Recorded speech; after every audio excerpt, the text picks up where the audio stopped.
नमस्कार, आप देख रहे हैं नेक्स्ट 9 न्यूज में हूं आपके साथ दीपक गुप्ता। जानकारी देते चलें कि नीतीश कुमार विपक्षी एकजुटता के लिए काफी ज्यादा जद्दोजहद कर रहे हैं, लेकिन नीतीश को क्या फायदा इन सब में? क्या राहुल गांधी का समर्थन लेकर नीतीश कुमार अपना प्रधानमंत्री पद तक का सफर तय करना चाह रहे हैं? ये सबसे बड़ा सवाल है। लेकिन क्या राहुल यहां नीतीश का समर्थन करेंगे? इन सब सवालों का जवाब हमारे खास सहयोगी राकेश सर ने दिया और उन्होंने जो बातें बताई बहुत ही दिलचस्प है। तो देखिए आप हमारा ये पूरा खास एक कह सकते हैं डिस्कशन बेस्ड प्रोग्राम, जिस पर आपको काफी ज्यादा इंटरेस्ट आने वाला है। कैसे राहुल और नीतीश की अलग ही खिचड़ी पक रही है प्रधानमंत्री पद को लेकर। तो नीतीश कुमार ने पूरी तरीके से ये बात साफ कर दी है कि अगर राहुल गांधी अभी से एक्टिव हो जाते हैं तो 100 सीटों से कम पर बीजेपी को रोका जा सकता है लोकसभा चुनाव 2024 में, वो भी ऐसे वक्त में जब राम मंदिर का उद्घाटन होगा और ऐसे में कई सारे मुद्दों को बीजेपी साफ कर देगी। तो ये सवाल खड़े हो रहे हैं। अब जब सवाल खड़े हुए हैं तो यहाँ पर हमारे खास सहयोगी राकेश सर से एक सवाल लेना चाहेंगे। जिस तरीके से नीतीश कुमार अपनी बातें रख रहे हैं, बिहार में सरकार उन्होंने गिराई, अपनी सरकार बनाई, बीजेपी को हटा दिया पूरी तरीके से, तो उनसे एक उम्मीद किरण जागी थी कि हाँ बीजेपी को हटाया जा सकता है, उनको कहीं ना कहीं सत्ता से बेदखल किया जा सकता है। तो वो उम्मीद नीतीश कुमार ने दी थी। राहुल गांधी पर एक सवाल खड़ा हो रहा है कि हर बार इनका चेहरा यानी कि रीलॉन्च कर दिया जाता है और कुछ अलग नहीं होता। तो वही बात बीजेपी के उन दावों को ठुकराने के लिए क्या राहुल नीतीश को आगे कर सकते हैं? 8 बार सीएम पद की शपथ ले चुके हैं, इतना सारा गठबंधन कर चुके हैं, बहुत एक्सपीरियंस उन्हें है। लेकिन अगर पीएम पद के लिए नीतीश जैसा कोई बड़ा मंत्री आगे आता है तो क्या विपक्ष मजबूत नजर आएगा? देखिए दीपक जी, आपने जो सवाल किया है इसमें यह है कि कांग्रेस नीतीश कुमार को लेकर बहुत कंफ्यूजन की स्थिति में है। नीतीश कुमार के 3 बयान मोटे तौर पर जो राजनीतिक गलियारों में तैर रहे हैं। नीतीश कुमार पहले ये कहते हैं कि मैं पीएम पद की लाइन में नहीं हूँ, होड़ में नहीं हूँ। दूसरा बयान उनका ये आता है कि राहुल गांधी आगे आते हैं तो उन्हें हर्ज नहीं है। तीसरा बयान जो नीतीश कुमार का चला वो ये कि पहले चुनाव हो जाने दीजिए, उसके बाद आपसी सहमति से, आपसी समन्वय से हम लोग विपक्ष का नेता चुन लेंगे जो प्रधानमंत्री बनेगा, विपक्ष का जो चेहरा होगा। तो ये 3 विषय है जिसको लेकर नीतीश कुमार को लेकर इन 3 बातों की वजह से कांग्रेस दुविधा में है। अगर आपको एक दूसरी बात यह है कि अगर आपको याद हो तो नीतीश कुमार जब दिल्ली आए थे विपक्ष को एकजुट करने, तो सोनिया गांधी ने नीतीश कुमार को मिलने का समय नहीं दिया था। इसके बाद ये अटकलें तेज हो गई कि कहीं ना कहीं कांग्रेस के मन में ये है कि नीतीश कुमार भले ही बोल रहे हैं कि मैं सीएम पद की दौड़ में नहीं हूं, लेकिन कहीं ना कहीं वो दौड़ में है। अगर बिहार का सियासी माहौल आप देखेंगे तो जिस महागठबंधन के वो हिस्से हैं उसमें जो सबसे बड़ी पार्टी है राजद के राष्ट्रीय अध्यक्ष ललन सिंह ने यहाँ तक बोल दिया था कि अब समय आ गया है कि बिहार की कमान तेजस्वी यादव को सौंपी जाए और नीतीश कुमार जाके सत्ता संभाले देश की। तो महागठबंधन से भी इस तरह की बातें आ रही है। नीतीश कुमार इस बात को श्योर नहीं कर पा रहे हैं, जो मुख्य विपक्षी बड़ा विपक्षी दल है आज के समय में कांग्रेस, उनके सामने कि हाँ वो वाकई ही होड़ में नहीं है पीएम पद के और राहुल गांधी को तरजीह दे रहे हैं। कांग्रेस या तो नीतीश कुमार की बात को समझ नहीं पा रही है, जरूरत से ज्यादा समझ पा रही है। इसको आप कुछ इस तरीके से भी देख लीजिए कि जब इमरजेंसी का दौर खत्म हुआ, इमरजेंसी के दौर के बाद जनता दल की सरकार आनी थी, उस समय चौधरी देवीलाल थे। तो चौधरी देवीलाल को ये अधिकार दिया गया कि आप नेता चुनिए, प्रधानमंत्री चुनिए। उस समय चंद्रशेखर बड़े उम्मीदवार थे प्रधानमंत्री बनने के। देवीलाल ने चंद्रशेखर जी को बोला भी कि आप ही नेता चुने जाएंगे, लेकिन जब नेता चुनने की बात आई तो उन्होंने वीपी सिंह को चुन लिया।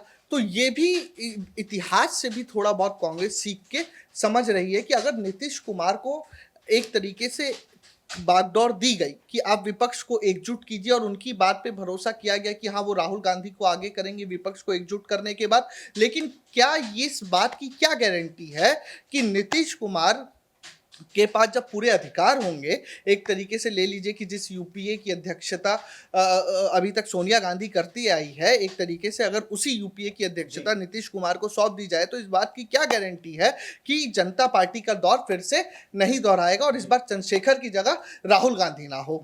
जो तीसरा सबसे मुख्य बात है कि नीतीश कुमार अभी जैसे बिहार में जो महागठबंधन चल रहा है, कांग्रेस की 19 सीट है। 19 सीट अभी कांग्रेस के जो बिहार अध्यक्ष हैं उन्होंने ये मांग की थी कि कांग्रेस कोटे से 2 मंत्री हैं, वो मंत्री 4 होने चाहिए कांग्रेस कोटे से। इस पर नीतीश कुमार ने और तेजस्वी यादव ने भी बहुत साफ तरीके से कह दिया कि ये बात अब ऐसी कुछ है नहीं और ये बात हम लोग बैठ के तय करेंगे, लेकिन कांग्रेस की बात उस समय दरकिनार कर दी गई। तो जो महागठबंधन का भी हिस्सा है कांग्रेस, वो भी कहीं ना कहीं एकदम तीसरे स्थान पर है और वो तरजीह है नहीं महागठबंधन में कांग्रेस की। तो नीतीश कुमार को लेकर कांग्रेस के मन में और कांग्रेस का जो आला कमान है उसके मन में वो जो विश्वास वाली बात है वो अभी दिख नहीं देखिए, रही। एक सवाल ये रहेगा, पीएम मोदी ज्यादातर खुले मन से ये कहते हैं कि अभी तक जो 2014 से पहले साल था उस समय कहीं ना कहीं ज्यादातर विपक्षी पार्टियां देश में सिर्फ एक ही परिवार की सेवा कर रही थी, वो था गांधी परिवार। लेकिन अगर 135 करोड़ या 140 करोड़ की आबादी देश के परिवारों की यहाँ पर अगर आगे सहायता करनी है तो एक अलग चेहरा चाहिए।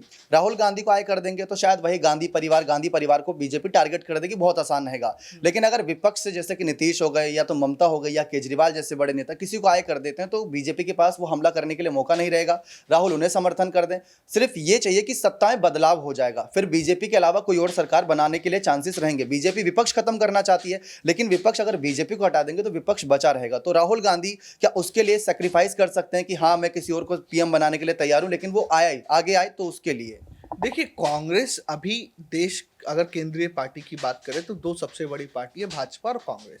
अगर कांग्रेस कई राज्यों में पिछलग्गू बन भी चुकी है, अगर आप झारखंड की बात करें, महाराष्ट्र की बात करें, बिहार की बात करें, यूपी की बात करें, कई राज्य जहाँ पे कांग्रेस प्रथम पार्टी एक दौर में हुआ करती थी, लेकिन 90 के बाद कांग्रेस वहाँ पे पिछड़ती चली गई और अब ऐसी स्थिति आ गई है कि 2 राज्य में ही उनकी संपूर्ण बहुमत की सरकार है। बाकी राज्यों में जहाँ पे वो सरकार में है वहाँ पे वो नंबर 2 या नंबर 3 की पार्टी सरकार के साथ गठबंधन में के साथ हैं बस। अब जैसे आप त्रिपुरा ले लीजिए, एक दौर था कि त्रिपुरा में 90 तक कांग्रेस का राज था, लेकिन अब वो सीपीआई जो धुर विरोधी रहे हैं, कांग्रेस उनके साथ 13 सीटों पे गठबंधन करके लड़ रही है।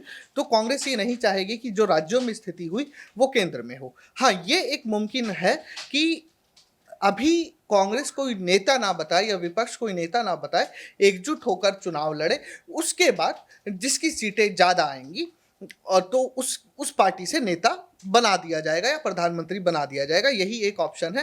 कांग्रेस इस बात के लिए कभी राजी नहीं होगी कि राहुल गांधी बने ना बने, लेकिन कांग्रेस केंद्र में भी नंबर 2 या नंबर 3 की पोजीशन में पहुंच जाए, जो कि बहुत मुश्किल है। और तीसरी सबसे बड़ी बात कि अगर आप क्षेत्रीय दलों की बात कर रहे हैं तो काडर आपको देखना पड़ेगा, संगठन आपको समझना पड़ेगा।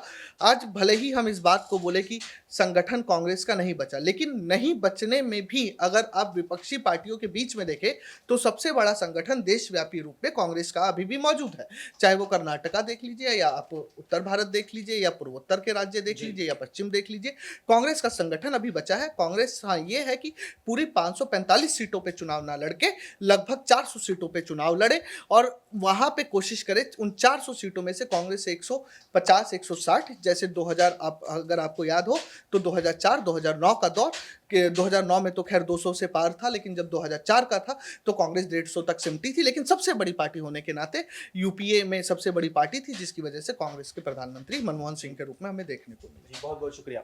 तो कई सारे सवाल जो यहाँ पर दर्शकों के थे, इन जवाबों से हो सकता है कि यहाँ वो पूरी तरीके से दूर हो गए हों, लेकिन कई सवाल यहाँ से और भी खड़े होते हैं कि अगर यहाँ पर गठबंधन हो रहा है तो किन शर्तों पर होगा, गठबंधन के अगर चुनाव जीत जाते हैं तो किन शर्तों के बाद सीटों का बंटवारा होगा, पीएम मोदी को घेरने के लिए ऐसा एक कौन सा चेहरा होगा जो यहाँ पर अपनी दावेदारी पेश करेगा। तो सवाल हैं, समय के साथ जवाब भी दिए जाएंगे। बने रहिए चैनल के साथ। बहुत बहुत धन्यवाद। देखा आप सभी ने यहाँ पर साफ कर दिया, राकेश सर की बातें बहुत क्लियर थी और बहुत ही स्पष्ट रूप से साफ नजर आ रही हैं कि राहुल भी नहीं, नीतीश भी नहीं, अभी दावेदारी अभी पेच फंसता नजर आएगा और इसका फायदा बीजेपी उठाएगी, क्योंकि बीजेपी इस बात का फायदा उठाएगी कि विपक्ष एकजुट नहीं हो पा रहा है और विपक्षी एकजुटता का संदेश सही से नहीं जा पा रहा है देश भर की जनता के सामने, और इसी का फायदा लोकसभा चुनाव 2024 में बीजेपी को मिल सकता है। लेकिन आपकी क्या राय है कि इस वक्त बीजेपी के सबसे बड़े चेहरे प्रधानमंत्री नरेंद्र मोदी को टक्कर देने के लिए विपक्ष का कौन सा चेहरा ऐसा है जो अपने आप को आगे रखे तो जीत तय मानी जा सकती है विपक्ष की? अपनी राय कमेंट सेक्शन में जोड़ दीजिएगा। बहुत बहुत धन्यवाद।